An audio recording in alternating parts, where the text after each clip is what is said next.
Greetings.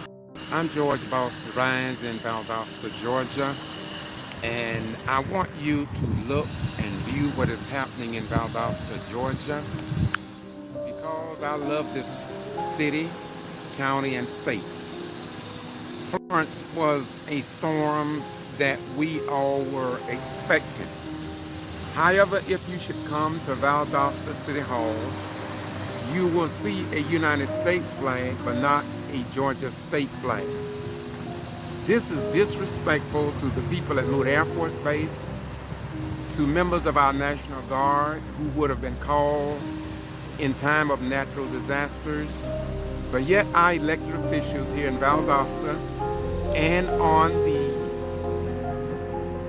Lowndes County Judicial Complex, where judges and lawyers and citizens come expecting justice, they refuse to fly the flag that our National Guard armory personnel serve under.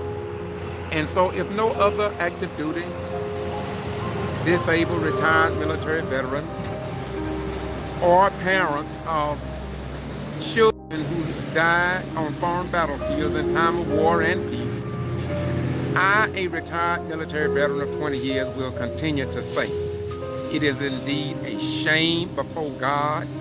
It is a shame before the taxpayers here in the city of Valdosta, Lowndes County, and the state of Georgia not to show respect to the National Guard, to the people stationed at Moody Air Force Base. It's just inappropriate.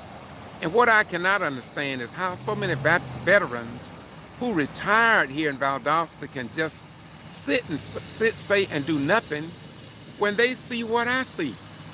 Around the city of Valdosta in government facilities, you will not see a Georgia flag, not even over the U.S. Post Office.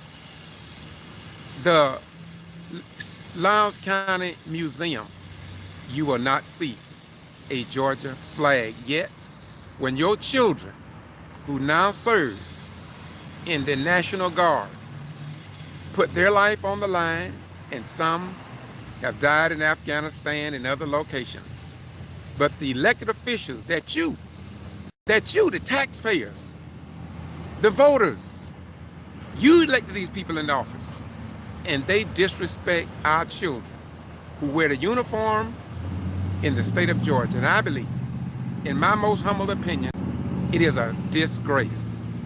So I'm not criticizing anyone. If anybody can disapprove what I'm saying, then please do so. We welcome that. Once again, this is the Get to Free Press, George Boston Rhines, and we report what others ignore, because you have a right to know under our form of government.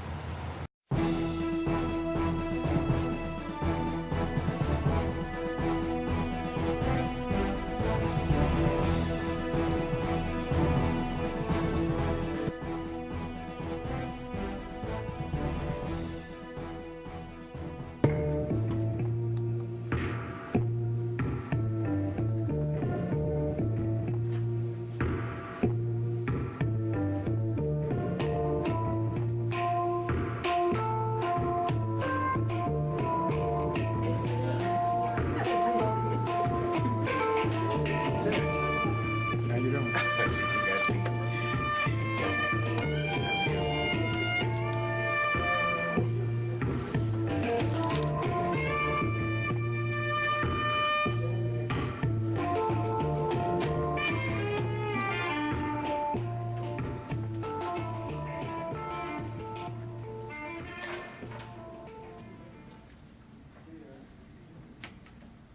Before we let Dr. Blake speak, just thank everybody for coming today. We're going to have a bunch of good speakers. I love getting history out there. Philip Williams, the librarian here. I do history research all the time. This chart is the national theme of this year's Black History Month is migration. This shows exactly just how the Great Migration went down in South Georgia. You can see that kind of run steady, and then in 1918, when Grandpa hit, Mary Turner and everything, and you can just see the dramatic drop in the percentage of the population of black Africans.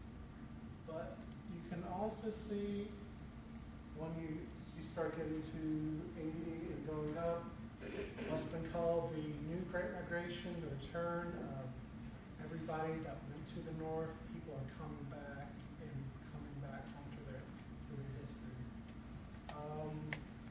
We have some prenels with these if you're interested in having them.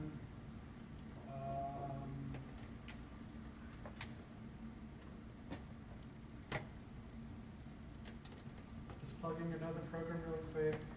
We're also having a genealogy program. It's called Genealogy After Dark.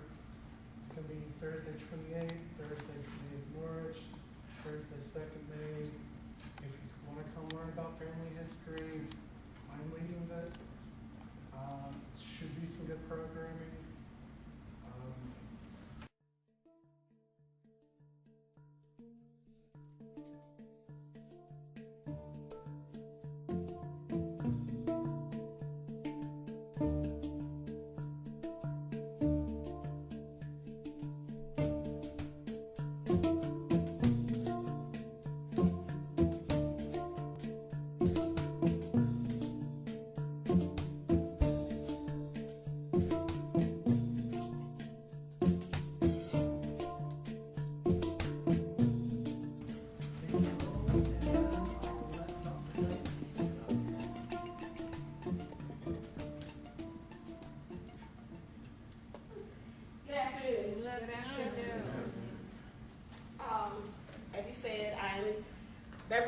Blake, and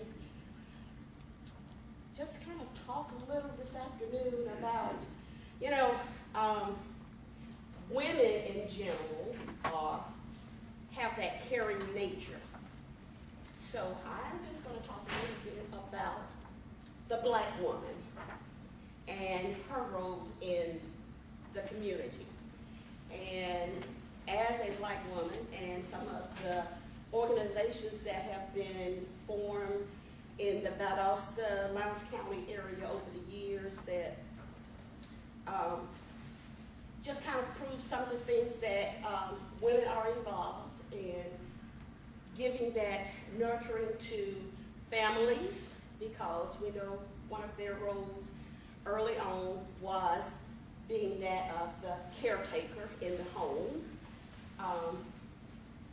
So, number of organizations that have come along, we moved from the plantation to our own homes and having our own children and, taking care of them, taking care of our families. Initially it started,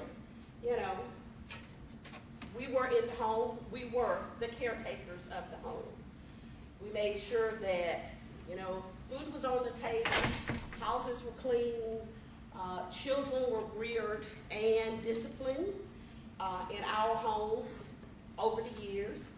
And it moved from there to creating schools. So early on, most of our teachers were women who were from our churches who taught in the schools early on. So they moved from that role to the classroom when we were able to move into colleges and actually earn our education and get out there and actually teach children. So the role has progressed. In 1935, Mary McLeod Bethune started an organization, the National Council of Negro Women. This was an organization that was supposed to be an organization of organizations. There were different organizations across communities. But her thing was,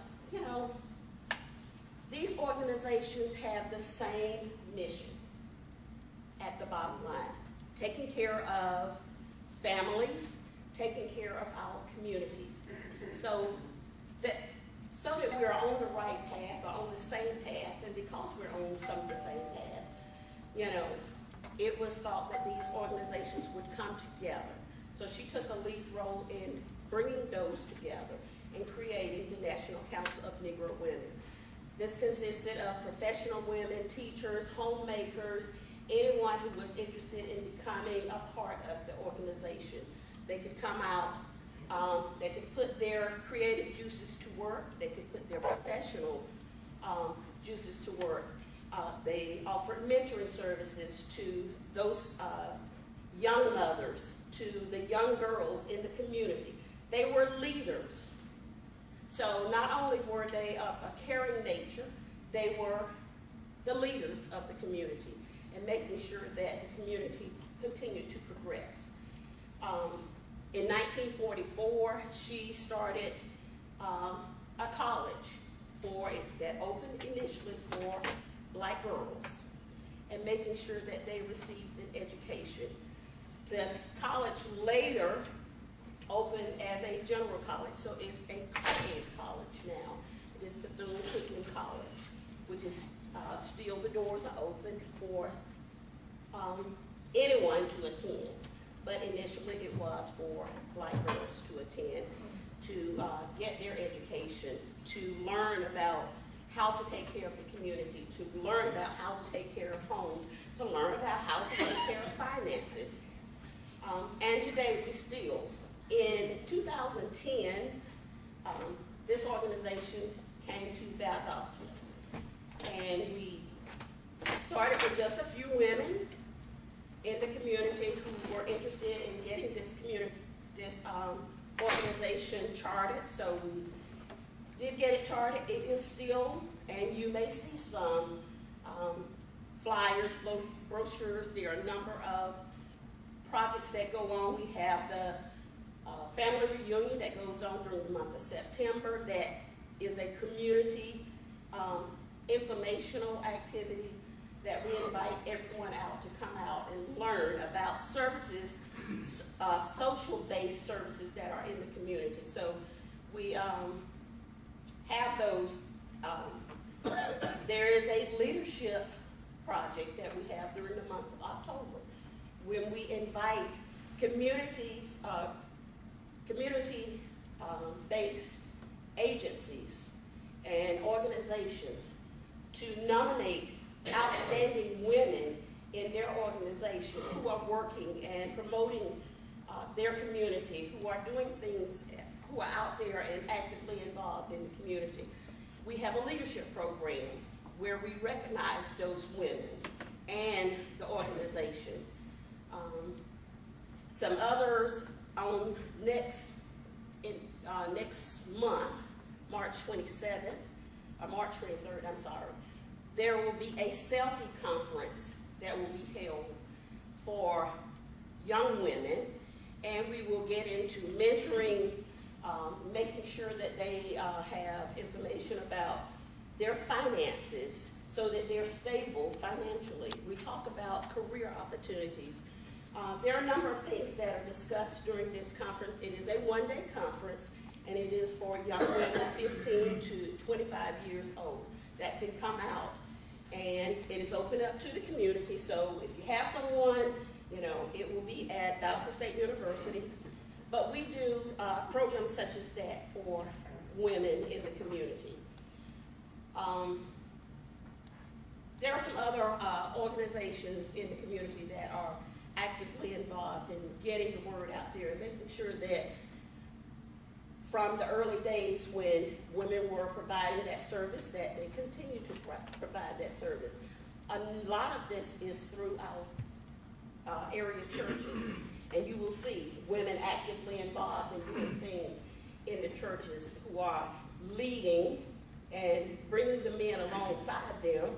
But for the most part, they're taking active roles and making sure that the community continues to thrive, that our young folks are receiving the foundation that they need so that they can progress and they can become productive citizens, once they are of age and are able to move forward. And another community organization that I am involved with is the Southside Library Boosters, which was created in 1992 when they were building the Southside Library on the south side of town. It was started by 3 female African-American educators in the community who heard wind of the facility being built. But then we were told that, the monies were not there for all of the supplies and equipment and furniture, that once the doors were open, yes, we would have that facility, but it may be just a building. So those ladies got together, put a grant together, got donations from the community, from churches, from community groups. And when the facility was open, there were books in there, there was furniture in there, there was equipment, so that it is a thriving library. And that organization continues to grow and to support the library, which is Southside McMullen Southside Library. So it is still actively open. The group is still actively involved and supportive of the library and the community. And that is about all I have. Are there any questions? What year was the Southside Boosters Club founded? What year was it? 1992. Yeah, and the library was open. Well, it was basically started when they were building the facility. When it opened in 1992, basically they gave it a name after the library was named. What's the selfie conference? Is that an info for something? I think I've heard of it. It is, but don't ask me. I know it does education, leadership, finance. I was just trying to make sure it's the same. Career. Yeah, they focus on those services through there. So yes, it is. We bring together female leaders in the community, and each one of them, they do the services that are for promotion of young ladies. Yes, do you have a question? Are you at the Valdosta State? Yes. And your role What is my role? What is my job? It depends on what day of the week it is. I am advisor, I am administrator, I am assistant professor. So it's all kind of rolled into one, and whatever job comes up on the slate today is what I do. Is the selfie conference free? It is free. It is free. And you'll just show up and register on that day if you know someone. So we encourage you to send people. And as I said, it will be at the Valdosta State University Center on March 23rd, starting at 8:30 a.m. Can they Is also there eligibility? Okay. register on Eventbrite? Yeah, I think they can, yes. But they can just show up. Yeah. Eligibility criteria or just 15 years to 25, as long as you're in that age bracket. And you can be a college student, you can be a high school student, technical school. So, promote it in your churches, send your folks out. We would love to have them because we, love doing what we do. thanks. Thank you.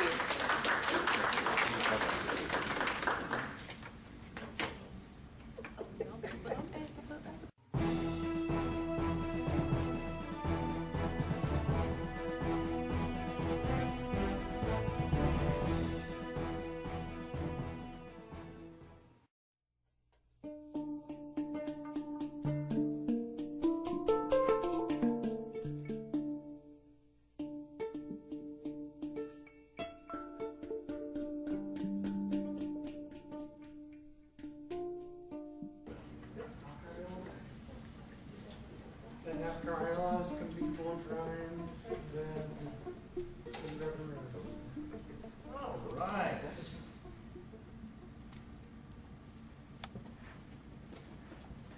All right. Well, I'm Tom Aiello. I'm also a GSU. I'm in the History and African American Studies department. And I'm going to talk to you today about a police brutality incident in particular that happened in Valdosta. But one that kind of spurs the activist community to start Valdosta getting involved in civil rights in the first place. So, Willie Watson was a drinker. He was a turpentine and pulpwood worker with a wife at home and 8 children. The oldest, only 13. But Willie Watson was a drinker. He'd begun drinking on Thursday and continued into the next day, Friday, May the 4th, 1951, until he had passed out on a bench less than half a mile from his home on the south side of Valdosta. It was there that the policeman found him. Lieutenant Hugh Flowers and his son, Officer Raymond Flowers, saw Watson slumped over, sleeping on the bench.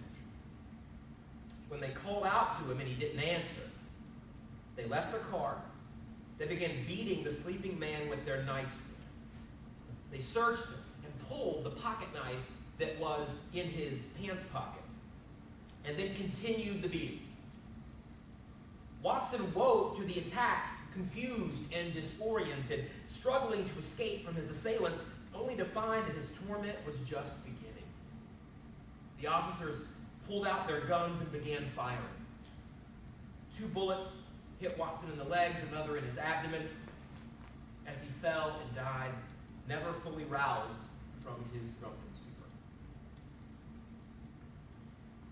The police story was different. In their version, the officers had stopped to see if the sleeping Watson was drunk, and they tapped him lightly to wake him up, when the Negro began swinging his knife erratically, cutting the elder Flowers on the hand. His son then responded by trying to arrest the attacker and place him peacefully in the squad car. It didn't work, and Raymond Flowers called for backup. When he did, Watson kicked Hugh Flowers in the stomach and continued to attack both before they were finally forced to shoot him. That wasn't true. It was another in a long line of official abuses, the local white newspaper reporting the police version of the story. Atlanta's black press, however, recounted the case's actual events. The systematic police brutality that existed in the small-town South in the decade following World War II was a brutality that was fundamentally dependent on a racist culture in the police force and carried out by white officers who abused the rights of black citizens, assuming that their status as policemen and the racial assumptions of all white juries would protect them. The broader criminal justice system served as both a rubber stamp for police decisions about black criminal guilt and a bulwark against possible repercussions for police behavior. Such was the case in Valdosta, which at the time had a population of around 20,000, moderately urban hub of a decidedly rural region. The murder of Willie Watson would bring federal charges and national attention to Valdosta, but it didn't exist in a vacuum. It was part of a culture of racist post-war police brutality that existed in the city. And like other public instances of police brutality in the post-war North and in the 21st century, it sparked civil rights activism in the city and the region and served as a driver of that activism rather than a limitation. The region's fight for public school integration, for example, began before Brown versus Board of Education in 1954. Its dormant NAACP chapter was revived by this Watson case. Police brutality in the small-town South was systemic, but it existed in a reciprocal relationship with rights activism in the post-war decade, prefacing the rights movement that developed after Brown. Such might not be entirely surprising. As the the entire nature of reciprocal relationships tells us that the creative role of police brutality, its ability to drive civil rights activism rather than stanchion, is a fundamental part of reciprocation. The historiography of police brutality usually frames the phenomenon in urban settings, one that has existed since the first police forces of the antebellum period, and was given its ultimate succor in the development of ethnic enclaves policed by white cops in the throes of the Great Migration, then proliferating in the aftermath of World War II. Urban policing existed, in the words of James Baldwin, to keep the black man corralled up here in his place.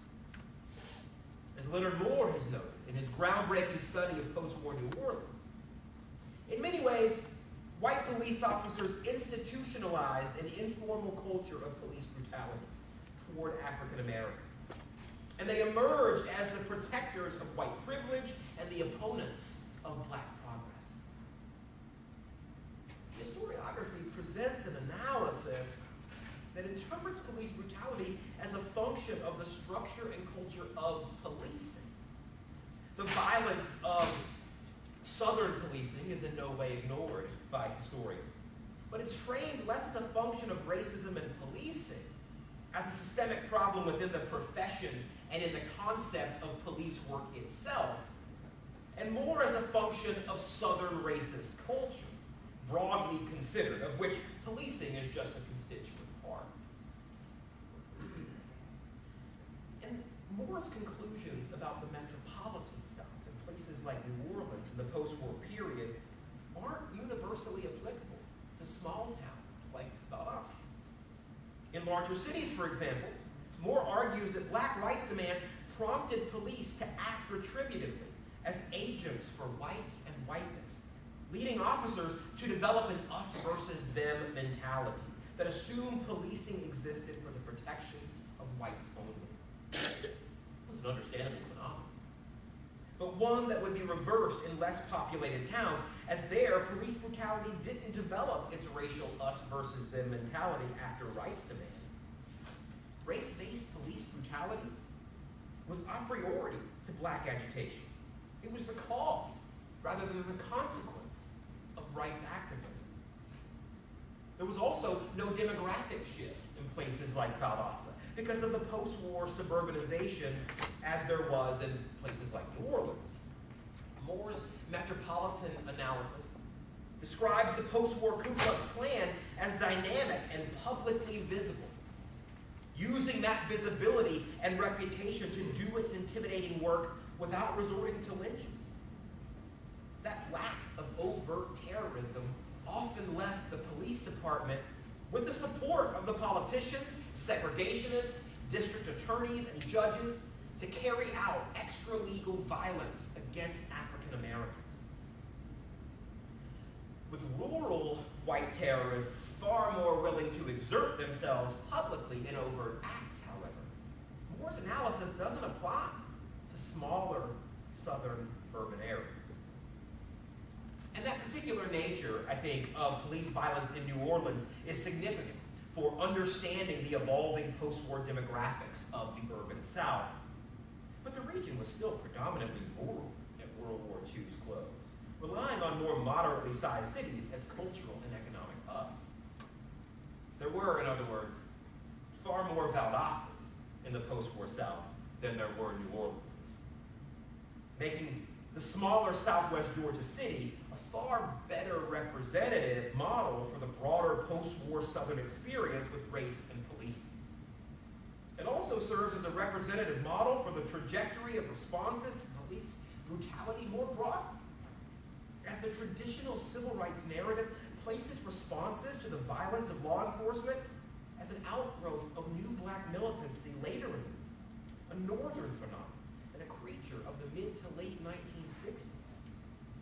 That doesn't happen here. The defining study of Southern post-war intersections of race and policing is Gail Williams O'Brien's The Color of the Law, an analysis of the 1946 Columbia, Tennessee race riot.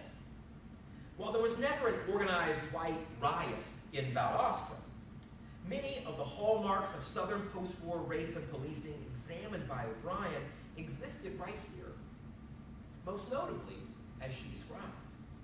The police operated as the frontline guardians of an arbitrary criminal justice system and a social order that controlled black Americans in their relations with whites, but that offered blacks little protection from whites or from one another. Valdosta, like Columbia, Tennessee, was a small town that served as an urban hub for a rural area. It was a migratory destination for rural black residents because of industrial growth and the opportunities associated with the Army's air training facility at Moody. The area's efforts at law enforcement actually began in 1877, when Valdosta first hired a town marshal, tasked with collecting taxes and keeping the peace.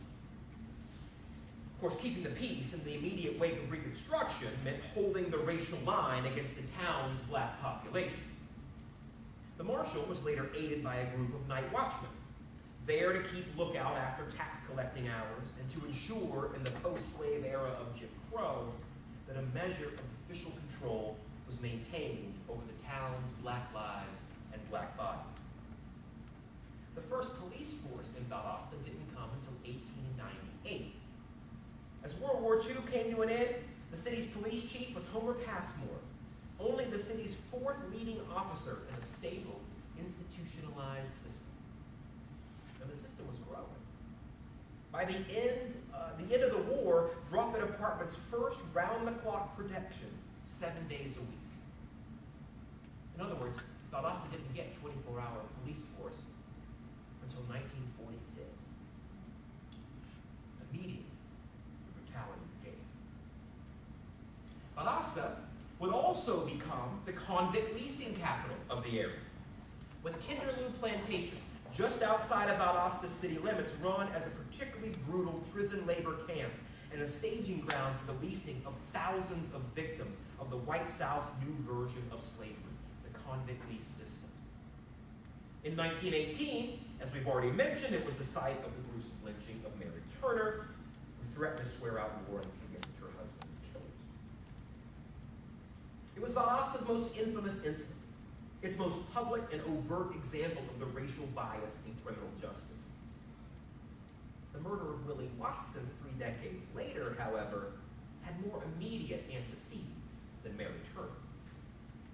In late March of 1945, for example, more than a month prior to VE Day, when the World War II ended in Europe, another black Valdosta man, Gil Jones, fell victim to official violence. After being reported for entering the bedroom of 2 white girls, the local dishwasher ran, understanding the consequences of such a charge. A manhunt developed quickly as local police were joined by state troopers and military police from nearby Moody Field to comb the black sections of town. The makeshift legal posse used bloodhounds, horses, and radio cars to terrorize the Negro districts and surrounding communities in their frantic search. Eventually, the group found Jones's body in the woods on the edge of town, riddled with bullets of several different calibers. It was, according to the Associated Negro Press, another of the many legal lynchings which seldom come to the attention of the public. Racism at the structural level of city government made such incidents possible. The following month, for example, Valdosta's mayor and city council combined with the Chamber of Commerce and the Valdosta Housing Authority to make an application to the Federal Housing Authority for a, quote, slum clearance project in the city, targeting the same black neighborhoods that were the police hunting ground for Gil Jones. Following all of the tropes of racialized poverty in the South, Valdosta was divided by railroad tracks running east to west at the edge of its downtown district. The city's black schools and neighborhoods, predictably impoverished by forced segregation and a long history of white supremacy, were on the south side of the tracks. That stark division in the racial geography of Valdosta's built environment made slum clearance politically advantageous to white politicians who knew their voters would not be directly impacted by the inconveniences of construction, while inconveniencing the black community in the name of beautification. While there was no riot in response to such indignities in Valdosta, the city's black residents weren't passive victims, using that incident to spur activism. In December of 1945, for example, a group of local businessmen created the Valdosta Negro Chamber of Commerce. In February of 46, just a couple of months later, 437 black voters participated in a local primary election for mayor and city council. There were only 3,700 total voters who were registered, making Valdosta only the second city in Georgia to include black voters in an otherwise typically white primary, following similar actions in Athens first. But Valdosta was second. It proved, claimed the local Lowndes County News, a white newspaper, it proved that whites and Negroes can go to the polls and vote at the same time on the same issues without any bitter feeling. The occasion marked a great step forward for the Negroes of Valdosta, to whom we think a large part of the credit for no disturbance is due. Not all white Valdosta was pleased with those new voters. The next primary for Valdosta voters was scheduled for September of 1948, a gubernatorial contest between a race-baiting legacy candidate, Eugene Talmadge, and the sitting governor, the only governor from Valdosta, Melvin Thompson. Well, following a rally for Governor Thompson, members of the Klan held a rally on the Lowndes County Courthouse lawn. A visiting minister from Atlanta spoke to the assembled. "We stand for white supremacy," he told them. "This is a white man's country. Everything the Negro has was given him by the white people."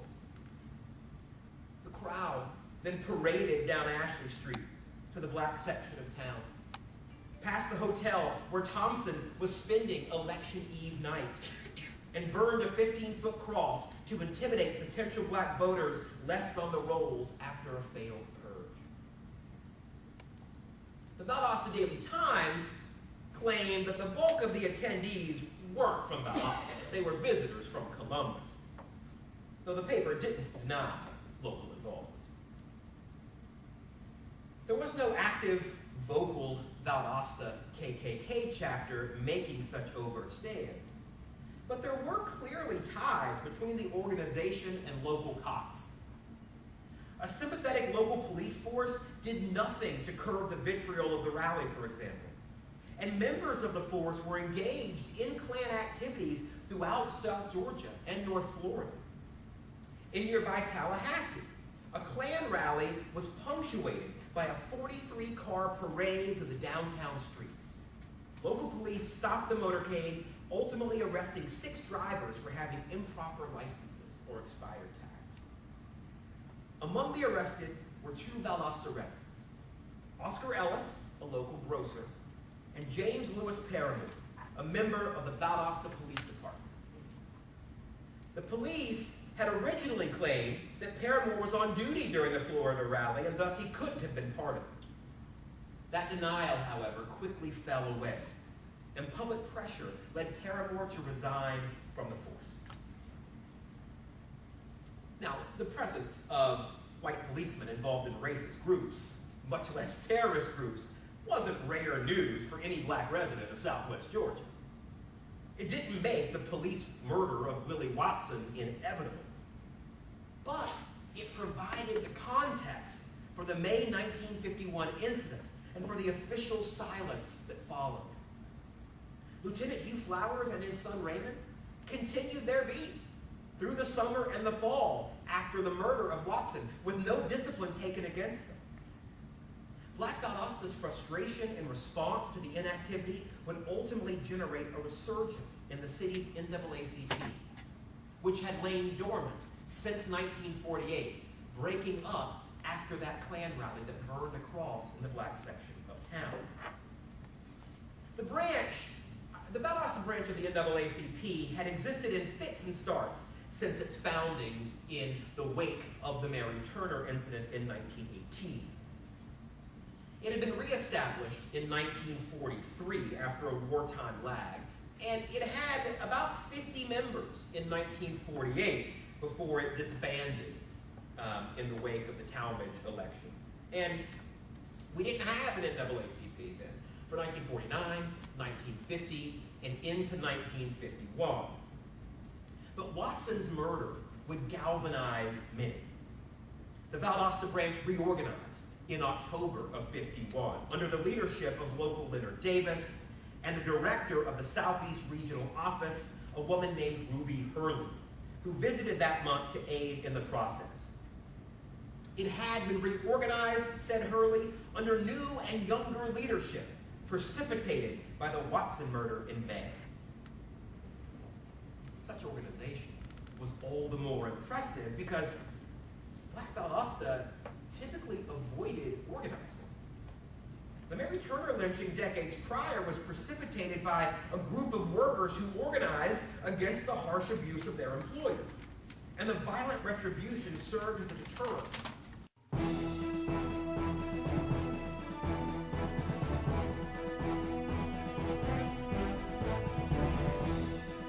Defendant be discharged and not be required to give any bond after murder.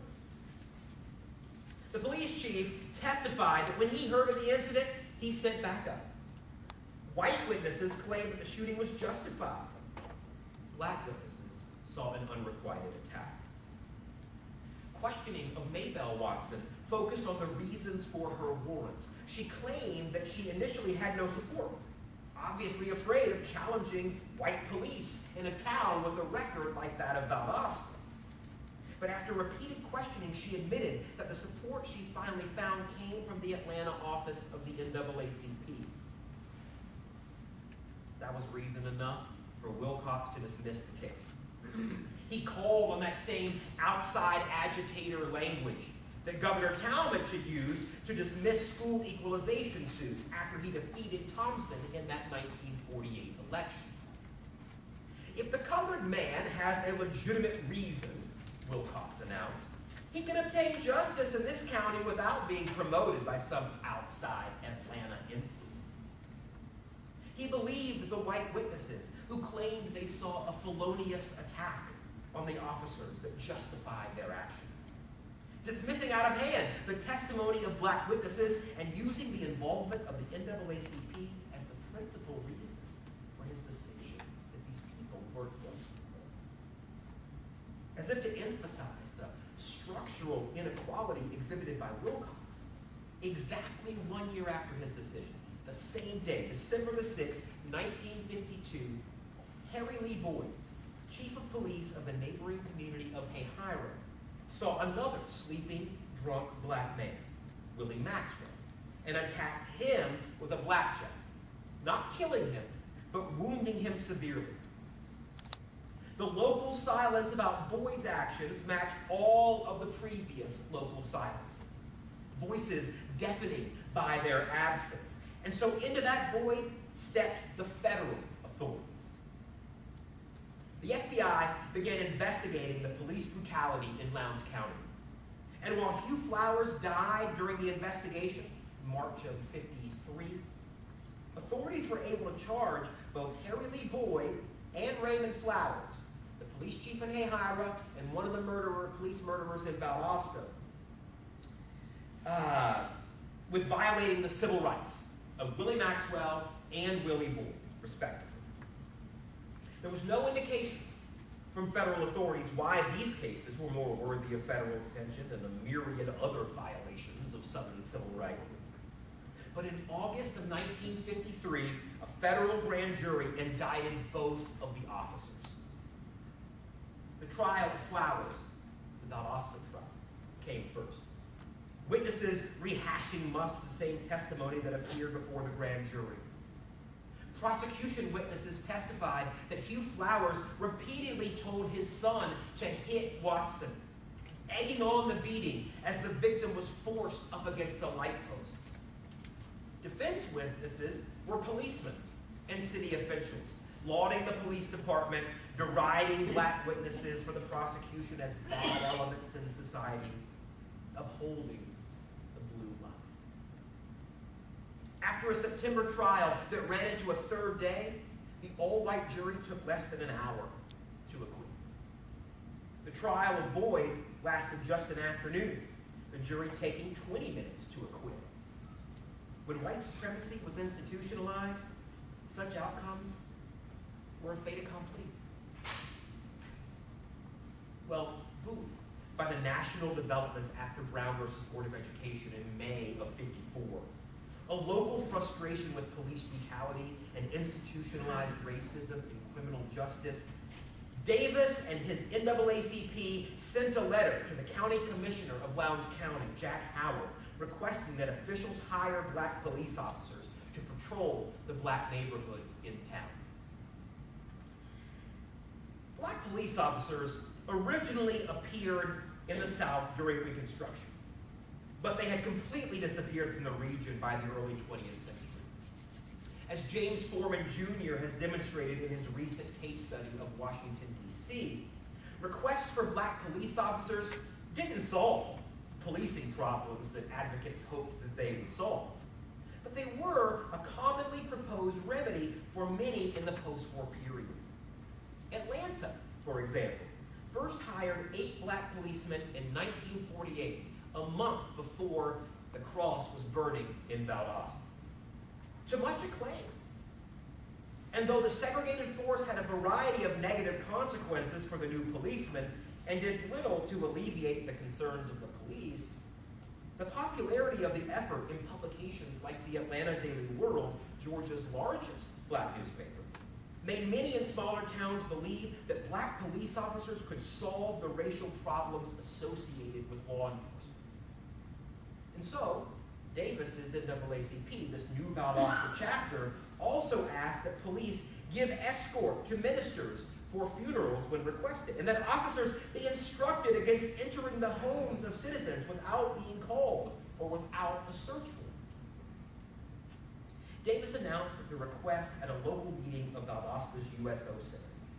He said that the commissioner agreed to the escort and the warrant requests and was considering black police officers for Valdosta. He celebrated the Brown decision at the meeting, but he warned members that you have a local job to do in securing justice before the law and in the courts. School desegregation was important, he said, but it meant nothing without substantial changes to criminal justice system.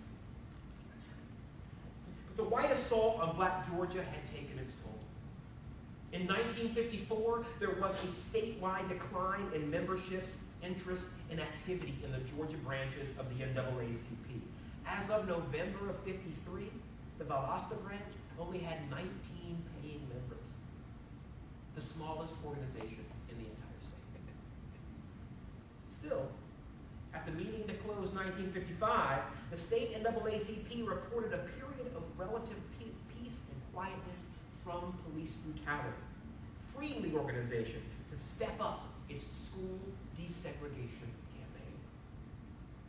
Valdosta had been home to so much post-war police brutality, which had galvanized black resistance in the town and allowed it to spread to attempts at school desegregation. With so little success in criminal justice reform and real momentum for school desegregation, 2 different groups submitted petitions following Brown II in 1955 to end Valdosta's school segregation. On August 1st, the day after the Supreme Court's Brown II decision, 8 members of Valdosta's NAACP petitioned the city's Board of Education to integrate public schools. They reminded the board of the Brown II decision. We therefore call upon you, they said, to take immediate steps to reorganize the public schools under your jurisdiction on a non-discriminatory basis. The group acknowledged that there would be difficulties in according our children their constitutional rights, but you are duty-bound to take immediate, concrete steps leading to early elimination of segregation in public schools. The school's response, of course, pled that There were many, many complex problems involved in the administration of schools. And the local schools were almost entirely dependent upon funds that required the school to operate on appropriations from the state, and the state banned all funding of schools that weren't segregated. The board would drag its feet. A lawsuit would stagnate. The schools would stay segregated. Even as those actions took place, unsuccessful though they may have been, the town's criminal justice record again became an issue. Frank Brown was a black man serving an 8 to 10 year sentence in Valdosta before he escaped prison and ran off to Toledo, Ohio, where eventually he was caught by the FBI. But the reputation of Valdosta and its criminal justice system was so bad that Ohio's governor, Frank Lausch, held a hearing to consider recalling the extradition warrant because of what Brown's lawyers described as cruel and inhuman punishment to black prisoners in Valdosta. The maintenance of strong state relationships ultimately meant that Brown would return to finish his sentence in Georgia. But the incident served as one more reminder, as the national civil rights narrative shifted to integration, that police brutality and structural inequalities in criminal justice made towns like Valdosta cruel and inhuman to so many who engaged with law enforcement. And so there was never a riot in post-war Valdosta, as there was, for example, in 1918, or as there was in post-war Columbia, Tennessee. Police brutality and systemic racism in law enforcement was instead, in Valdosta, gradual and incremental. Not an aberrant influx of violence, but instead a normalized, routinized violence that devalued black lives and black bodies in a systematic way.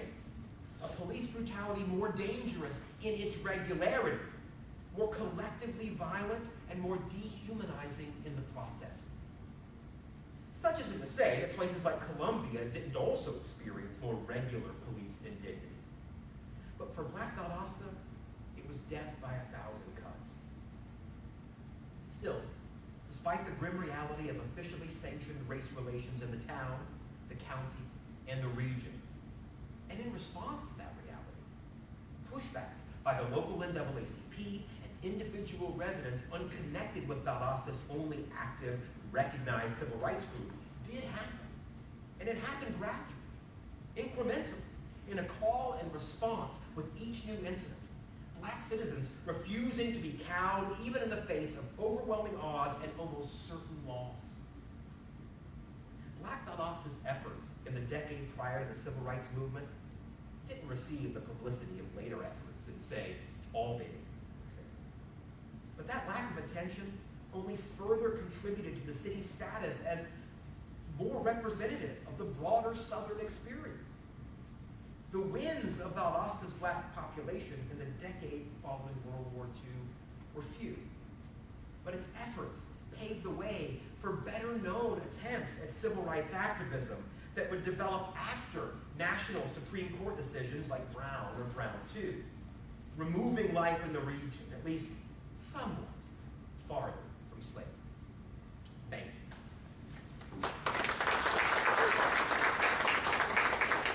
Does anybody have any questions for me? Right here. Yes, ma'am. Hi, I just moved here from Maryland, and I just wanted, I don't know if you could get into your opinion on where are we today in Valdosta, Where we are today in Valdosta? in terms of your subject, because being a female, and I grew up in South Carolina, I always heard, whatever you do, don't ever get stopped in Georgia by a cop, Right. because you are in jeopardy. Right. Let me preface this by saying that as an historian, I am far more comfortable talking about dead people than the ones who are still alive. And I am an expert on the dead people. I just have an opinion about the ones who are still alive. I'm not technically an expert on them. But I will tell you, just as somebody who lives here, it hasn't gotten a lot better. The one thing that we're known for in Valdosta is a relatively corrupt police force that has brutalized the black population for a very long time. even today, when we make the national news, it usually has something to do with the police refusing to arrest anyone for the murder of black teenagers in our high schools, or various other kinds of events that happen.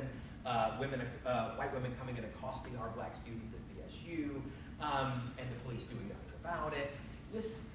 So we are a place that is certainly not seeing the murder of random citizens by the police on park benches just because they're sitting there. We're not in the same place we were in 1951. But make no mistake, the legacy of the history of policing and its racialized nature from the very first time we got a 24-hour police force after World War II all the way through to now means something. And that history is very much there. This whole entire incident, none of these records are kept by the police force anymore because the Valdosta police force destroyed all of these records intentionally. And so, and we'll admit it. I mean, I went there trying to get them. I mean, you know, and so history matters. And while there is no specific direct correlation between the police officers who exist on the Valdosta police force now and the officers who existed on the police force in 1951 or even 1898 for that matter, the record of racialized policing very much plays on the present. And there is no way to avoid the racialized nature of the history of our police system and the fact that it still acts in racialized ways, because as we mentioned, it was founded to do that. The very first police force we get in this country happens in the 1830s in Boston. It was specifically designed to control the Irish. The whole point of creating police forces has always been to control minorities. That's the only reason they exist. And so if that becomes the legacy, the historical legacy of policing, and in the South, all police forces are created specifically after Reconstruction to control black lives and bodies, it is totally reasonable to assume that we, only 150 years later, haven't gotten away from that yet, and that policing is always going to be racialized in the South. And when you add a kind of troubled legacy like Valdosta has with race and political authority, it's only going to exacerbate those things and make them even worse. So that is a long way of saying yes. Yes, we still very much have these problems with the Valdosta Police Force. And I should say, and the Lowndes County Sheriff's Office. I don't want to make them seem better than the police force. They're not. Yes. I got an unusual question. Okay. You're talking about a lot of places didn't have police forces, period. Right. Absolutely. Wasn't there like supposedly crime at night, people breaking into stores and stuff, regardless of race, anybody, knowing nobody's watching the main street or the... No. I mean, there's always some kind of crime, and all counties had a sheriff. Oh, so, I mean, there was always something theoretically that was a version of enforcing a law, but police forces themselves were never created to stop the guy from robbing the store. They were there to police minorities. That's the only reason we created police forces. That's this entire history of police forces. The reality is that the vast majority of people don't rob stores at night because they just don't rob stores at night. Because most of us are just decent folks. And there are always going to be people who rob stores, and nobody's going to say, well, there's a police force here, I'm not going to do that. That's never been a deterrent for that. Police forces are almost always, historically, just there to police minorities. And while there is consequence for various crime, like robbing the store at night, no sheriff's department was ever designed to stop those crimes from happening. They were just designed to take some measure of counting revenge on the people who did them. I mean, all policing is about revenge for things. It's not about actually stopping stories. So, in that case, it is always going to be hostile to any group that is already marginalized by society. By design, police forces are designed to be hostile to minority groups. Yeah. Valdosta compared to other places in the state, better, worse, similar? Valdosta, historically speaking, Valdosta is a little worse, but Georgia as a whole tends not to have a great record. There's a reason why you heard that growing up. Georgia has a lot of these incidents around the state. It typically tends to be worse the farther south you go, and since we are at the very bottom of Georgia, we tend to be kind of worse. There isn't a large black population above in North Georgia because there were mountains. There's very fewer plantations up there, and so with a relatively homogeneous population, their police forces tend to be more insular. Many of those places don't have police forces; they just have a county sheriff, and they end up not really having a long legacy of these kind of incidents because it's a completely homogeneous culture of lower middle class white people who are all just in very small communities and don't have any kind of growing urban hubs. And so what we see from Atlanta on down is police brutality looking worse and worse percentage-wise. I will say, however, that probably the worst police brutality is in Atlanta. And I mean, but as we mentioned with the New Orleans study, urban police brutality and police brutality in places like Valdosta just look different, and they're coming for different reasons. Structural inequalities in police forces existed in those big cities always. In Valdosta, it's less because the structural inequality exists in the police force, and more because it's just local white dudes who are in the Klan and happen to have their only job in Valdosta be a police officer. So it's a little bit, police brutality looks different in the smaller town than it does in Atlanta, but it's going to be brutal all over Georgia, particularly in the southern half of the state. Yes, sir? Is the Klan still active? The Klan still exists. It is marginalized. Today, the vast majority of the dangers of racism in Georgia aren't because of Klan members. Most racists in Georgia think the Klan are good old boys and not very smart. The more dangerous racists in Georgia are those racists who would never think to join the Klan, but would definitely join a police force because they have no other skills, or would definitely become a prison guard because they have no other skills. And you can drive around this whole entire area and you will see signs recruiting for security, for prison guards with no requirements whatsoever. They want anybody they can. And so if you are the kind of person who has no education, who has dropped out of school, you are, sociologically speaking, the most likely to be a bigot, and you're also, sociologically speaking, the most likely to fall into some kind of law enforcement career because we set up our law enforcement system to take the lowest common denominator of society. So the far more dangerous racism that exists today, Klan exists, but it is marginalized. It is relatively small. It is looked at even by racists as problematic.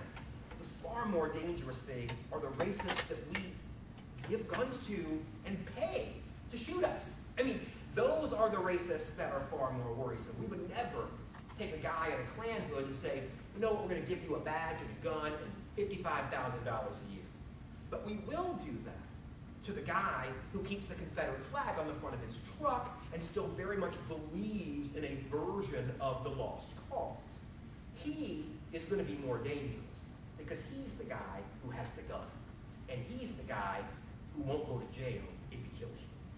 So yes, the Klan is still around, but in the middle of the 1930s, it became so I had this slide here that showed a very unafraid Ku Klux Klan, didn't I? Yes, a very unafraid Ku Klux Klan marching in Washington without even any hoods on their faces. This picture comes from 1922, when the Klan was at its popular height. The 1920s was the most ubiquitous Klan decade of all, when it spread nationally. Northern places are electing Klan governors, and not like in the South when they're like secretly in the Klan. I mean, they're like, vote for me, I'm in the Klan. And Indiana elected a Klan governor. 500,000 Klan members in Oregon. So the Klan that looks very different in the 1920s, that stops being a thing in the mid-1930s, and the Klan goes back to being a relatively marginalized domestic terrorist group, and doesn't have this kind of public cachet. So it's on the margins, but it does still exist, absolutely. I think at their peak in the early 20s, when you were talking about they were at 5 million members. 5 million members. They had a women's auxiliary of over half a million. Dragons, maybe then or later time, was from Indiana. Absolutely. Indiana was the largest Yeah. non-Southern Klan state. Out west, they seem to have more of these militia groups that they don't, that were, They had an organized Klan out west. When the Klan starts to fade in the 30s, they turn into these militia groups. I mean, places like Oregon that had a large Klan population were passing laws in their state that made it illegal for black migrants to live there. I mean, so Oregon has always been a state that doesn't like people moving in here. They're kind right, absolutely, absolutely, and that's why they were the Klan hub of the Pacific Northwest. My experience is It's there, spoken to. it's a beautiful state, it's a place I'm glad I visited once. But I don't want to be critical, I thought there was a lot of nice people there, but it seems like you have enough bad experiences there, and the roads are designed to be, you know, you don't know where to go. It's almost like they want you to have you won't want to come back to live, that is. Right, absolutely. They're more subtle about it than the South was, but absolutely. Half of it is dry. Yeah. Most people think of the Cascade Mountains and the beautiful part, but the other part, the interior is more ranches, grassland. That's right, absolutely. It's Same Eugene on one side, Spokane on the other, and Alabama in the middle. Yeah, it is related. Speaking of militia groups, is there also a historical connection between the decline of the Klan and the rise of the NRA? Absolutely. And of course, it's not just the decline of the Klan and the rise of the NRA, it's the decline of the Klan and the economic insecurity that comes with the Great Depression and the rise of the NRA. Of course, everybody wants a scapegoat whenever their things aren't going well for them, and for a lot of people, that scapegoat is going to end up, a lot of white people, the scapegoat for their own economic insecurity and the Great Depression is going to be the black population, especially in the South, and that is when we're going to start to see the rise of these kinds of groups, because people are going to cling to their guns as a way of saying, well, I'm not in the Klan, but I got to protect myself from these people who destroyed our economy and these people who have done everything else. And so, yes, that dovetails at the same time that we're getting the worst years of the Great Depression. The Klan is declining, and organized gun rights groups start to grow. That happens at the exact same time. And it happens here. It happens in Valdosta as well. I mean, we do have a very significant growth in that kind of thing in the late 30s. All right. Well, thank you very much, everybody.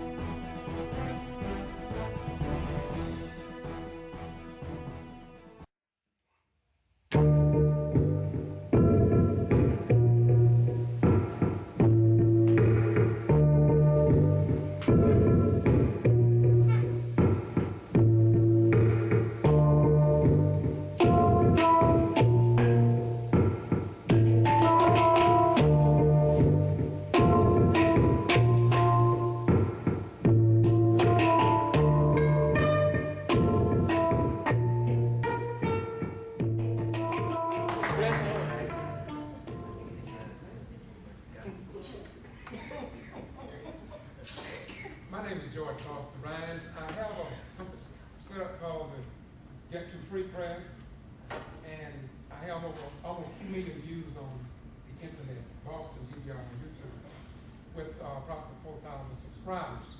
So people are listening to me, but the question may be, why do I do this?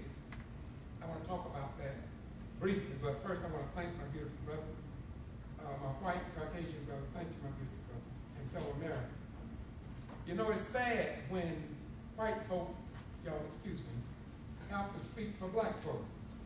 But you all did a lot to us, and so you have a responsibility to help us out.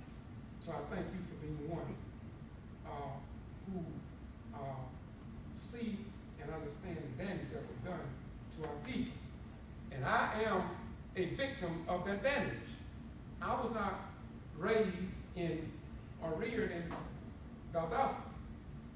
I was born in Thomasville, moved to Quitman, and from there I graduated from high school. Now, most people talk about the past. I want to talk about the present. I want to talk about the here and the now. As a child growing up in Brooks County, my grandmother, who had no more than a third grade education. But she had enough wisdom for this black man to spend 21 years in the armed forces and get a paycheck now. Other words, she told me that don't make a baby if you don't plan to take care of that baby. Respect the black woman because she have caught hell in both high and low water. And that's been my motto until this day. I don't take advantage of no woman. You're too precious. My mother is a woman. But let's look at Brooks County and a grandmother with a third grade education. She told me, all 6 of us, that Brooks County is the lynch capital of America. As a child, I couldn't grasp that. Lowndes County was next to them. She told us about white people went to Jack and Island and playing against black folks. But I didn't know nothing about that. As I said, I graduated. We caught hell paying for 50 acres of land over in Brooklyn. We still have it. But white folks tried to take it from us at least 3 good times. My grandmother taught us that the white man is not fair. He just ain't fair. And she said to us, don't hate him. Don't fight him. Because God will address him. That's why I don't hate white people, never did. When my grandmother died, a third of the people there was white people. That's the life she lived. She told us the truth, but she didn't act out in violence. So those 50 acres of land is still in our family. But we caught hell keeping that land. My grandmama taught us, whenever you buy something from a store, make sure you get your receipt. I don't care if it don't cost but a penny, because they will come after you. Now, my beautiful brother made me change the way I was going today. Let's just walk into Valdosta. I came here, I was in the military in 1975. My experience here was when I was going to Moody Air Force Base, or Georgia State Patrol. I never will forget him because his name was Trooper Duncan. He was a white state patrolman. He lied on me and said I was speeding. I took him to court, and I won. It made me feel good. I came to Valdosta. I'm in my 20s. Went to the BCAG, that's the Black Community Action Group, is no longer with me, but Roof Council, Willie Rayford, what you would call the big wheels and the big players in Lowndes County. I didn't know what in hell was going on. But I knew that my grandmama had put something in me to fight for my people. And so I joined her. That's how Willie Rayford and Miss Council, all of them know me today. And then, I'm going to skip right along. 1998. I'm saying this because I do want to stay within my time frame. Willie James Williams was found dead in the Lowndes County Jail, and there was another man that came to town. I had worked with Willie Rayford and all these other people, but there was a little short man that came to town that everybody got to hate, and they hate him until this day. And that's Reverend Floyd E. Rose. And I cannot and never will forget that man sitting right there. And I never will forget his wife, because they made an indentation on me in Valdosta because we had other pastors here in Valdosta. I'm talking about the here and the now. Yesterday was good. I'm talking about the here, the now, and who will carry on the struggle when Rose and others like him are gone. I went to City Council Thursday. And as you know, they've been trying to get a name, a street name, for President Barack Obama. I'm not going to get into that. But Reverend Rose is fighting for that name change. And why not? They are changing names throughout the South. from those slave or Confederate generals. They say it's about history. We got a history too, that we were not even permitted to study. It's not in the history books today. So when I came to Valdosta and I saw how Reverend Rose stood up in the Willie James Williams death case and galvanized, they say 1,000 people. I counted every one of them. I say 2,500. I counted every one of them. I think I missed a few. He was the one that did that, but they still called him about a dirty name. Anybody that stand up for truth, he's going to be ridiculed if he's black. And if he's white, he's going to lose his job and have to leave the city. But they'll get another job up in Atlanta someplace. But the black man, he could be done. He won't never find another job. Mark George used to be at the university. He told me his story. So now, I'm about middle ways now. Look, when you read all these negative comments about my hero in Valdosta, Reverend Floyd E. Rose, you don't hear how they criticize these other pastors who sit. I'm not criticizing them, y'all. I'm telling the truth. Say and do nothing. When it comes down to making it better for black people and white people and Latinos, I be with Reverend Rose practically every day, at least 3 days a week. There's not a day go by when he don't help somebody. Been tricked out of his own money by black people and white people too. And he still keeps smiling. And his wife, as far as I know, Estelle ain't left him not one time that I've seen.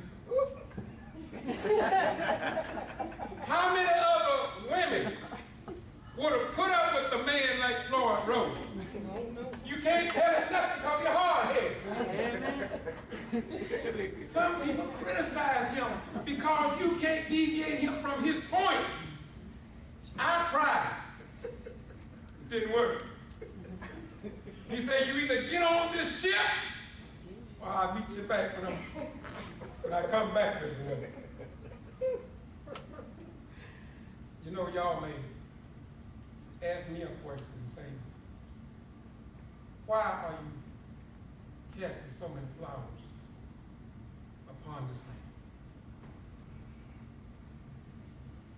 Because I feel his pain. And I can only imagine his wife's pain. I remember them talking about wanting to retire when he came here, but he couldn't. Because there was something bubbling up in him to do something for his people. And that's what he has done. And so I feel his pain because when I became 25, I found myself fighting for the things that Dr. King stood for. I'm not embarrassed to say this either. You can laugh at me and pick at me if you want to. You don't see me anymore at Martin Luther King celebrations. I don't go to them. I used to speak on his birthday. But when I saw all 400 people, 500 come out to his celebration, what wouldn't join that man when he stood up for the causes in Valdosta? He was not even on the stage. And I said, I believe in Jesus. So I must follow the truth. So what did I do? I'd rather be about King's business than to placate, imitate, and duplicate that great man. And so every day of my life, I do the work of King. And I appreciate the ones who refuse to play the game. When I got here in 75, I had white people offer me money because I had a radio broadcast and I was giving them hell in the right way. You understand? I had black people came to me. I was on the radio. They wanted me to shut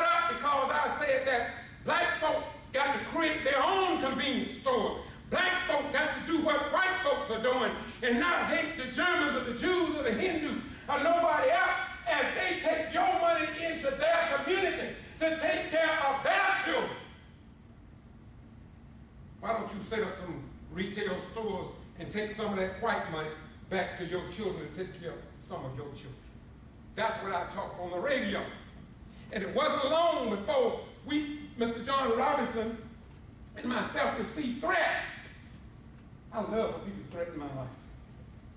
One time, we were fighting on an issue here in Valdosta. And it got so deep until I had and still do have a few contacts with the Department of Justice. And when I called the Justice Department, and I'm not lying to you because I don't have to lie, I'm a free black man today. I'm as free as they come. I'll tell a white person any damn thing I want to tell them. But I won't hit you. God gonna hit you. If you're wicked, Galatians says that he will pay you. If you're righteous, you got a reward. You understand? And so, my thing is this, and let me close, y'all. Let me close.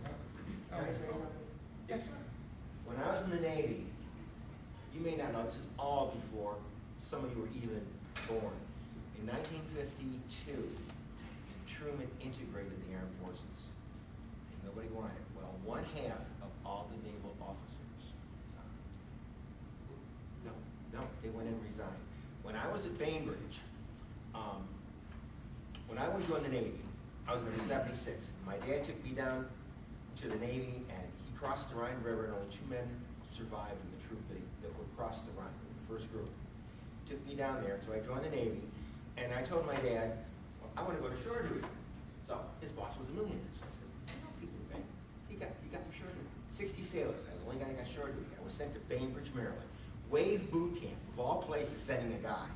Well, while I was there, the first black chaplain ever, captain in the Navy, was there. He was a wonderful man. He was one of the best friends to me. Nobody would work for him on the base.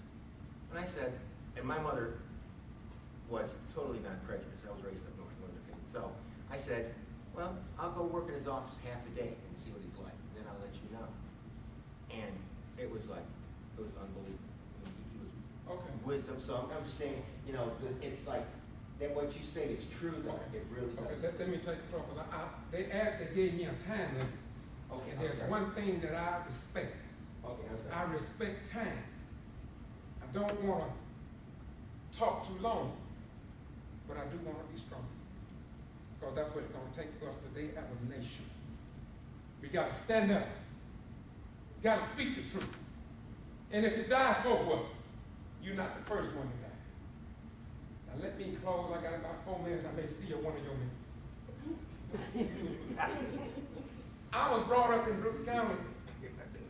Never dreamed I had a lot more to talk about here. Senator Turner, the Mary Turner let the drugs up and down South Battle Street, tied behind a pickup truck, drug all the way up to Marvin, all that. I want to talk about that. But let me tell you about a little guy from Brooks County, myself. My grandmother with a 3rd grade education. She taught me something. I don't know where she get it from. But she taught me well. I was just returned from Atlanta last Saturday. My best friend, John Robinson, and myself was at Barnes & Nobles. We had a book signing. This is his book called Chicken Scratch. And I would not quit. I would not sit down until I mentioned his book. It's online. You don't have to get it from me today.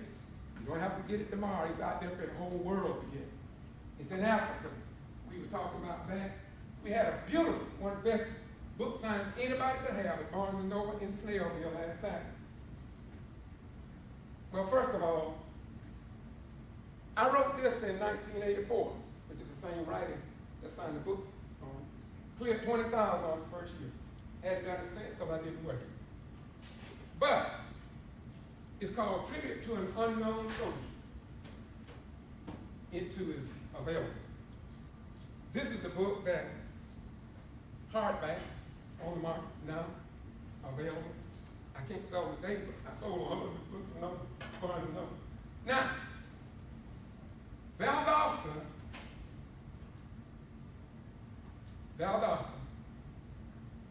a strange place. It is very racist. They don't want to say it. They don't have to say it. You can see it. I have people that come from New York to come here, and they ask, how do you all move here? People deny, black and white. There are black folk who fight against the renaming of Forest Street, who was named after Nathan Bedford Forrest. And the history, I learned that in school, who he was. And then they saying that Forest Street was named after Albert something Forrest. And you got black folk, right here in Valdosta, educated folk. They believe that in the 1800s.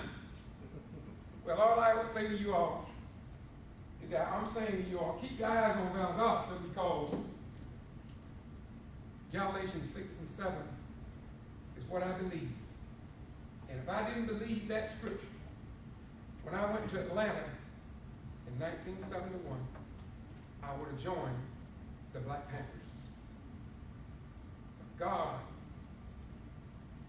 made me go back to the teachings of my third grade grandma, which says, God is not known.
Dominate and exploit all of those people that they racially define as color.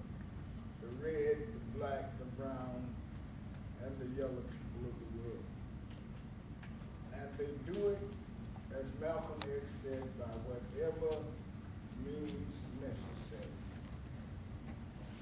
If it's religion, if it's education, whatever they choose to use to do it, to control other people and exploit them, they do it in order to control the resources of the world. This is Valdosta. I live here. I came here in 1995. I had promised my wife that I was through with civil rights. I wasn't going to be bothered with it anymore. I was tired. That way I couldn't even go out of my own house because people would just come around. There are people who think you can do everything, and then there are other people who think you can't do nothing. And so I told her I was through with it. And then I got a call one night from a woman named Alma Williams. She asked me had I seen the newspaper. And Willie James Williams had been killed. And I said, no. And my wife was standing by the phone, and she said, no. No. So Alma kept talking, and she said, well, will you just come to a meeting tonight? Bill said no. Well, a man almost has to do what a man is. So I said, well, I'm just going to the meeting. I'm not going to get involved in anything. I'm just going to the meeting. So I went to the meeting. And Willie James Williams' daughter was there, 16 years old. She looked at me and she said, they said you could help us. And I said, listen, I just got in here from California and I don't need to get involved. She said, but they said you could help us. And then she started crying.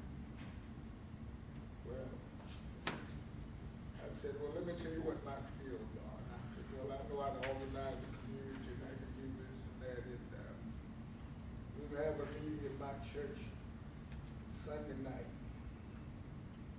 And my wife, when I announced it, she got up and walked out. She left. Well, that hurt, but you know, she did what she felt she had to do. I have to do what I feel like I have to do.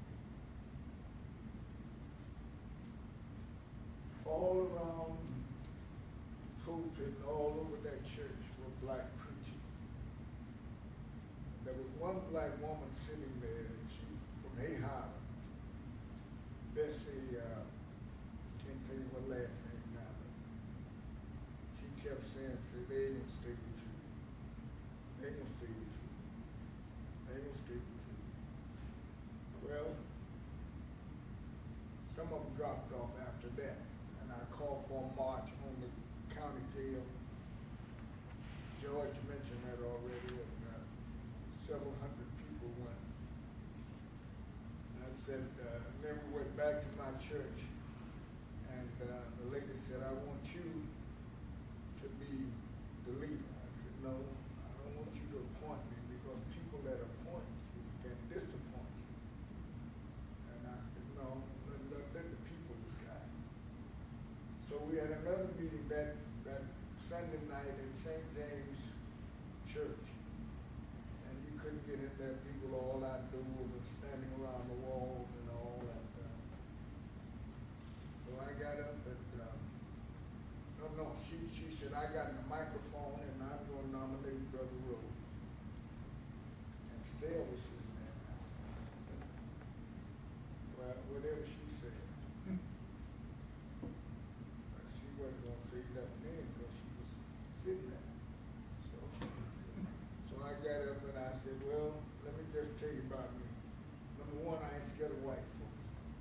And number two, if I don't mess with folks' money, and I don't want you messing with the money. And number three, if you snitch and I find out, I'm gonna tell you.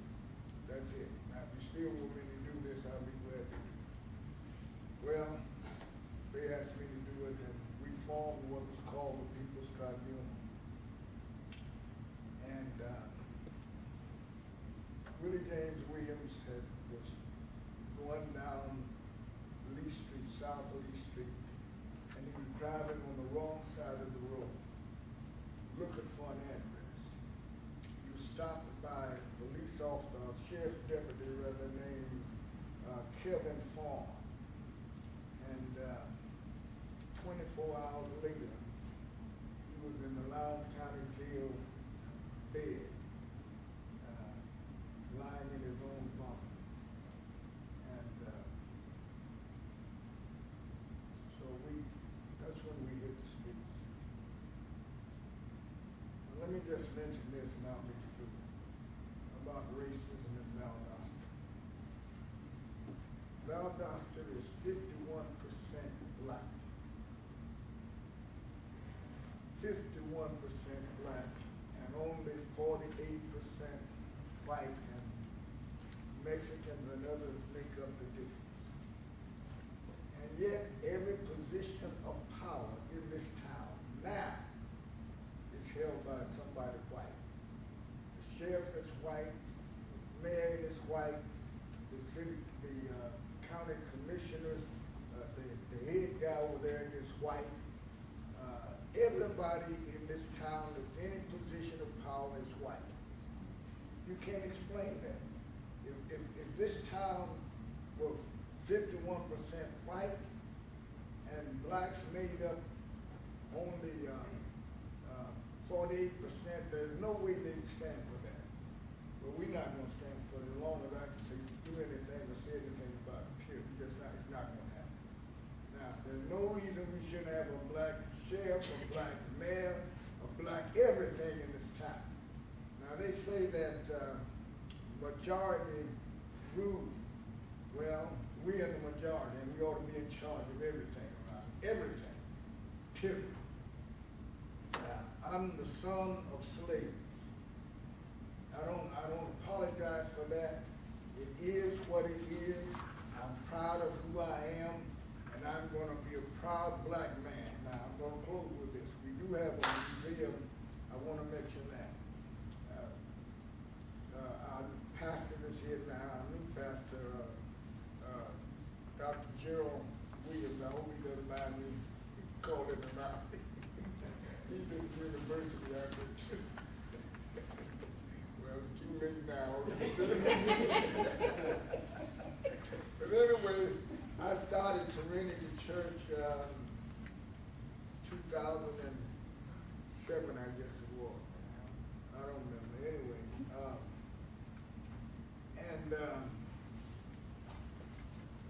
I discovered that it was, the address was 1619. That's the year that the first slaves landed in Jamestown, Virginia. And it was 1619 North Lee Street, and of course, Lee was a Confederate general who tried to keep us in slavery. And the telephone number was 241-1863. Now, we never asked for any of that. It just happened. And when I discovered that, and I looked up at the ceiling, and the ceiling is made like the hull of a slave ship, turned upside down. I said, you know what, we ought to put a black museum in here. And so we did. It's a black museum in there now, and yeah, there they are. Two of the curators are here today. Paul Ransom came over and he said he's 85 years old. He doesn't act like it, but he's 85 years old, and he, good to see you, brother. 85 years old, and he said, I like what you're doing. I want to help you. And so he took his own money, and that place is about 10,000 square feet over there, dedicated to the Black Museum. You got black pictures of blacks who have made significant contributions to the betterment of black people in this country, and to whites as well. There's one room over there, in fact, that we call Friends of the Movement room, and that's a room of whites who have made significant progress on behalf of blacks. One of them is a woman who was a professor at CSU, who was fired. Her name is Lee Texton, and she was the first black woman who was president of the NAACP anywhere in the country, and we arranged for that here in Valdosta. And she had a membership of about 150 people when she was president, and then she started fighting for blacks to be upgraded at VSU, and she was fired. And what I thought was interesting, the president, I can't think of his name now, he was president when I first moved out here. What's her name? Bailey fired Lee Texton. And then the black folks here at the Martin Luther King program gave him an award. Gave her nothing. And I said, well, that's the way it is. Then I became president of the Southern Christian Leadership Conference here. And they never asked me to do anything, and that was Martin Luther King's organization. Ain't that something? By the way, shake the hand of the man that shook the hand of Martin Luther King. Shake the hand of the man that shook the hand of Malcolm X.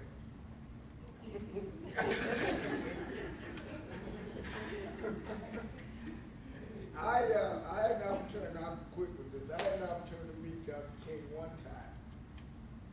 And it wasn't what I heard him say that impressed me. He was in Cleveland doing a voter registration drive on behalf of Carl Stokes, who became the first black mayor of a major American city. And he came to lead it to a fundraiser at a mansion in Maumee, Edward Lamb's mansion. And they invited all of the preachers and the educators and the doctors and lawyers, black and white, to Mr. Lamb's house. Dr. King got off the plane, private plane. One preacher grabbed him by one arm, and another preacher grabbed him by another and said, "We're late, Dr. King. We're 35. There are 35 reporters waiting on you at Mr. Lamb's house." He said, "Just a minute." "Yeah, but we're late." He said, "I said, just a minute. I want to spend some time with the people that made me Dr. King." And he walked over by the fence to these poor people who were not invited out there to Mr. Lamb's house. And they just wanted to get a glimpse of it. And they stood over there, and he went over there, and I'm standing there watching them. He hugged them and thanked them for being loyal to him and all of that. And then we went on to the mansion, and I had an opportunity to talk with him. Fred Gray, Attorney Fred Gray, was Rosa Parks' first lawyer and his first lawyer and the first lawyer for the movement. Fred Gray and I went to the same school, the Nashville Christian Institute in Nashville, Tennessee. And Fred Gray is just a wonderful person. I've got his picture over there in the museum as well. He was a lawyer for the Tuskegee syphilis group. And probably you heard about that. But anyway, a good man, a great man. And so Dr. King and I talked about him for a while, and then we went on. But anyway, I just want to close by saying this. I went to the airport to catch a plane to go to Toledo to make a speech. Checked my bag in, and then they told me to get in line. I got in line. When I got in line, they said, the man said, "Take out your keys." I took out my keys. They put them in. So I put them in that little old basket. Give me your wallet. Now in my wallet, everything that distinguishes me from everybody else in the world is in my wallet. My driver's license, social security card, everything. So I put that in the basket. He said, "Take off your shoes." I took off my shoes, put them in the basket. Took off your belt, took off my belt, put that in the basket. He said, "Walk through here." So I walked through the metal detector. Didn't go off. So then he gave me smile, gave me my keys and my wallet and my change, everything that I had given him, he gave back to me. And he said, "Now you can go to the plane." And black folk came to this country. He said, "Give us your name." Gave it to him. My name wasn't Floyd Rose. I don't know what it was, but it wasn't Floyd Rose. "Give me your name. Give me your everything. Give me your name. Give me your religion. Give me everything." Gave it to him. Now they said you can integrate into this society, but you have to give up everything that distinguishes you from everybody else. When the Germans came here, they didn't cease to be Germans. When the Poles came here, they didn't cease to be Polish. When the English came here, they didn't cease to be British. When the Jews came here, they didn't cease to be Jews. Why did we end up ceasing to be African? They called us, we were slaves, and then darkies, and then they called us Negroes, and then from Negroes we got to be what? Colored come in somewhere. Afro-American. Colored, African American. Why can't we just be like everybody? Why can't we just be African? But that's what we are. I'm through. I have a question. And I'll take just a few seconds to say this. You could have been lying yesterday about Willie James Williams and all the work that you did. And so these people may not know. So I just want to say to you, go online and do your search. Google A Chorus of Fear.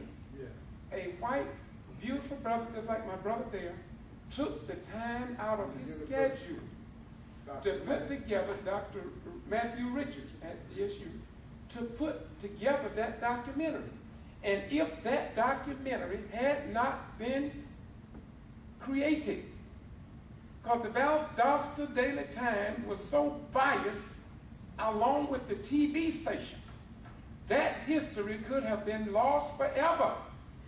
And they forced somebody to take it down, and it was taken down, but I put it back up. Google A Chorus of Fear. Last thing, when I found out that the Valdosta Daily Times would not report black news, this black man started reporting it. And that's why I carry this badge, and that's why overseas military people hit me up and thank me for my channel. I don't get paid for it. People don't even tell me thank you. Just like they don't tell don't give him thank you. But we okay. We okay. Yes, sir. I was going to comment about the 7 original Africans that came into the Jamestown colony. 2 of them were Muslim. Well, what? Muslim. So they were African. Yeah, they were from Africa. They were another interesting thing about Jewish people. A lot of them in America had to change their names, and there was a lot of prejudice up north against Jewish Well, people. they changed their names to blend in. Yeah, they were. There was some of the Irish were referred to as Shanty Irish when they came in the 1840s. But every minority group that was a minority at one time was segregated. Yeah, no, I agree. Ghettoized. And I could get into that, when this whole thing started about slavery, we were enslaved so that the white man down south could make money. And then we were freed so that the white man up north could make money. And then we were re-enslaved, ghettoized in the north and ghettoized in the north and put in slums in the south. A lot of people in the north were enslaved, and white people were enslaved in a different way by the company store, the big mill towns and factory towns where you were just, a lot of places you couldn't leave until you paid your debt. You couldn't move. My dad was a sharecropper. The church, I don't even like to talk about this. Well, don't bring it But up. he was a sharecropper. And right out here, about 6 miles outside of Valdosta. And at the end of every year, Mr. Shelton would tell my daddy, Lonnie, you almost made enough money to pay your bills. Almost.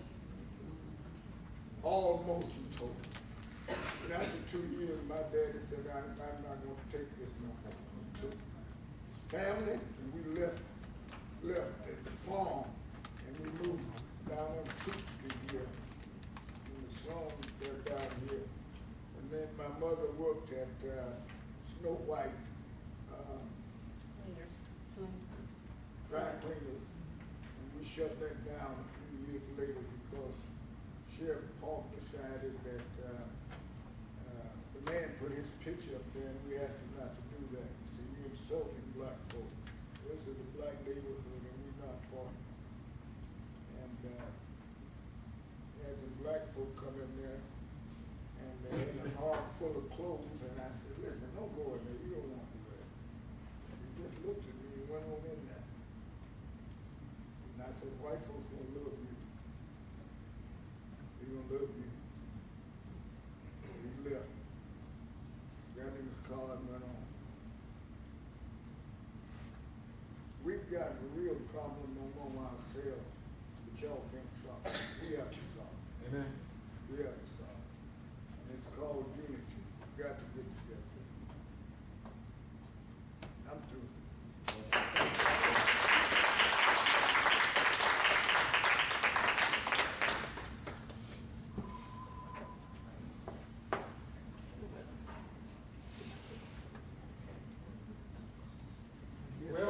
get back. I want to thank you all for coming myself. I really do. This was a blessing to me, and thank you all for coming. God bless. Thank you guys for coming.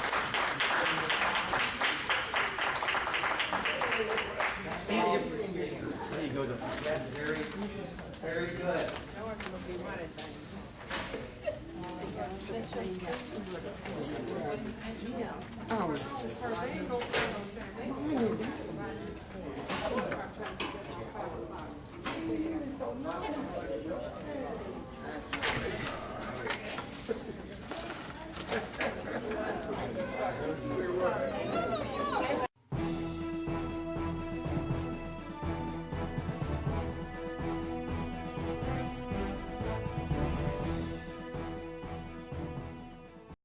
Romans 8:7 says, because the carnal mind is enmity against God, for it is not subject to the law of God, neither indeed can be. To God be the glory.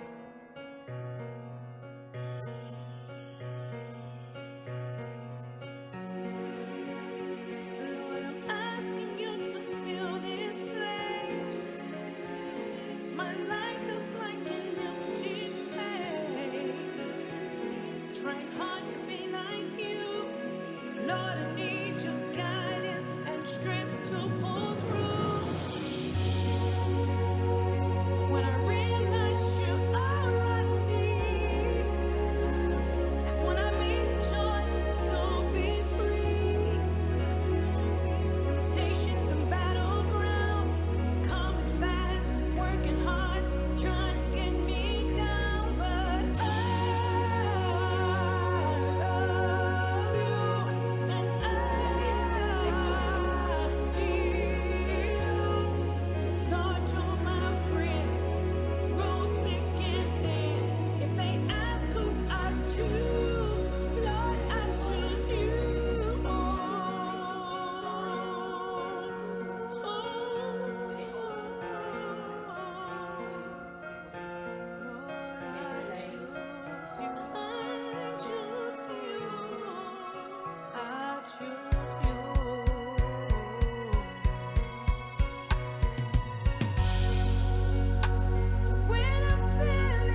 because of the post-war suburbanization as there was in places like New Orleans.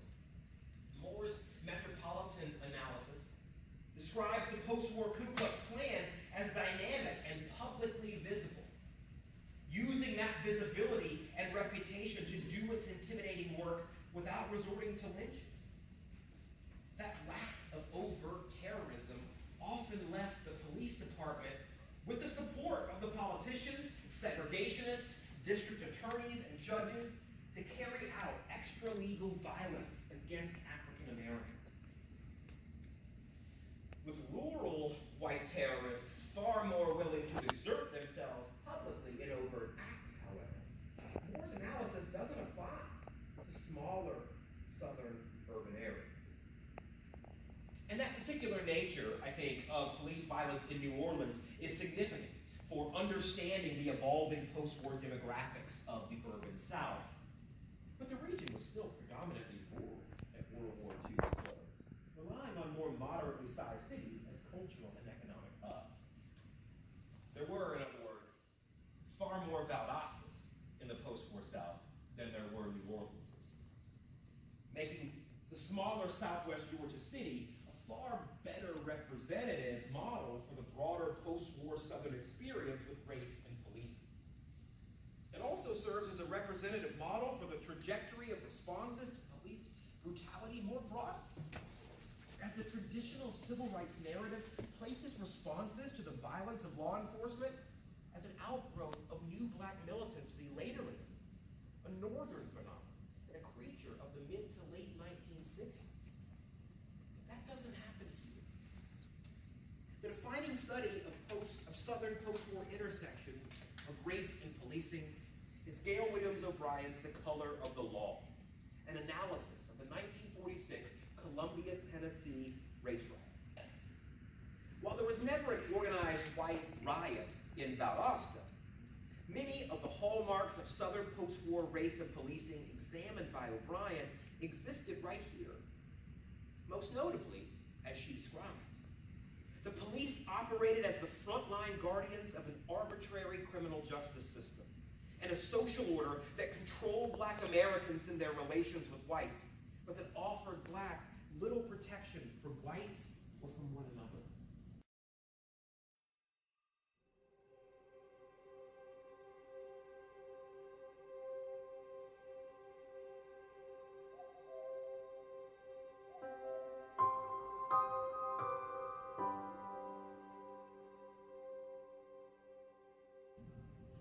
Valdosta, like Columbia, Tennessee, was a small town that served as an urban hub for a rural area.